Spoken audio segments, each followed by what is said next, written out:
ఇదేంటి? అరటిపండు ఇక్కడికి ఎలా వచ్చింది? నేనే తెచ్చాను. ఎక్కడి నుంచి? బాబోయ్, తోటలోంచి. తోటలోకి ఎలా వచ్చింది? నువ్వు అరటి చెట్టు కాచింది. అరటి చెట్టుకి ఎలా కాచింది? ఆంజనేయ ఆ దేవుడిచ్చాడు. ఇచ్చాడా? అవును. మరి ఆ దేవుడిచ్చింది మళ్ళీ ఆ దేవుడికి పెట్టచ్చా?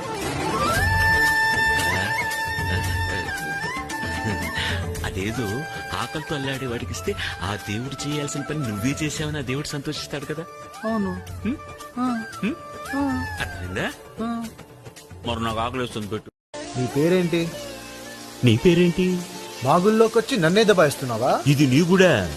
కింద 7 లోకాలు, పై 7 లోకాలు, మొత్తం 14 లోకాలకు అధిపతి అయిన నా శ్రీరామచంద్రుడు కూడా అనుకున్నానే, నీ కూడా.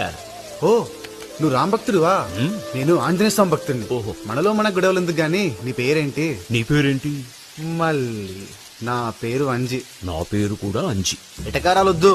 రాముల వారి మీద ఒట్టు. వెళ్ళిపో. అంజి, నీకేం అవదు. అసలు ఇప్పుడే నీకు నా అవసరం ఉంది. జరగబోయేదేమిటో నీకు తెలీదు. నువ్వు తట్టుకోలేవు.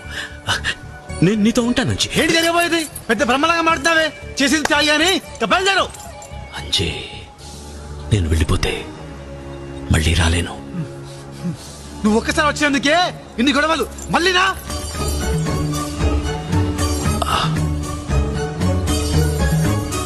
నేనిప్పుడు వెళ్ళిపోతే నువ్వు పిలిచినా రాను. అందమా? నేను పిలవను. పిలిచినా సరే నువ్వు రావద్దు. వెళ్ళు. ఇప్పుడు నేను వెళ్ళనంటే ఏం చేస్తావు?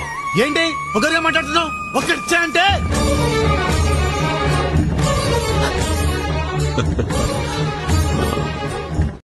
జై శ్రీరామ్. ఎన్ని కష్టాలొచ్చినా, ఎంత అవమానం జరిగినా, ఎవరు దూరమైనా, ఏది పోయినా, ఆఖరి వరకు ధర్మం కోసం నిలబడిన శ్రీరామచంద్ర స్వామిని ఆదర్శంగా తీసుకో. ఎట్టి పరిస్థితుల్లోనూ ధైర్యాన్ని మాత్రం పోగొట్టుకోవద్దు. అదే నీకు దైవం.